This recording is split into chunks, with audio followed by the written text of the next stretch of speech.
Brasilia, autour de 700 000 habitants aujourd'hui, est une sorte de réserve pour fonctionnaires quand le peuple habite les 19 villes satellites éloignées du centre, entre 10 et 40 kilomètres.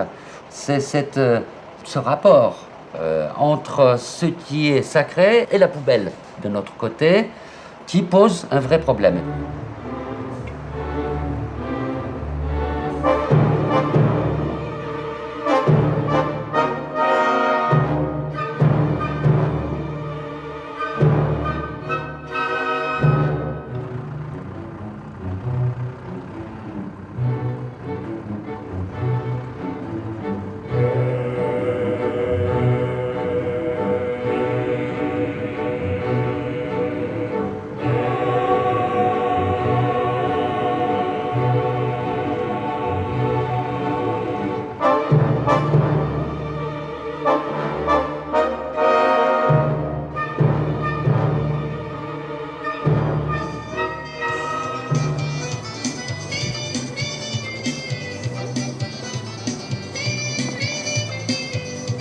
Super rápido!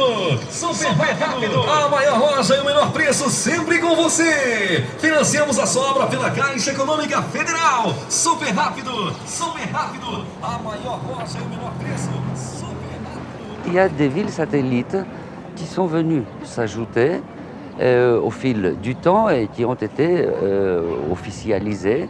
Et ensuite, il y a eu extension de ces villes satellites par des occupations plus ou moins légales, des évasions, comme ici, où nous sommes, qui se trouvent à 15 km de Brasilia. C'est des bidonvilles, mais des bidonvilles consolidés, et qui ont une caractéristique particulière, une contradiction incroyable qui est entre l'illégal, tous ces gens ici sont des occupants illégaux, et en même temps une acceptation de cette illégalité par l'État lui-même, puisqu'il installe l'électricité, l'eau, tous les réseaux. Alors c'est comme si c'était une occupation illégale régulée, tolérée et même incitée parfois pour des raisons politiques et électorales. Et c'est cette contradiction que Brasilia a générée et doit assumer.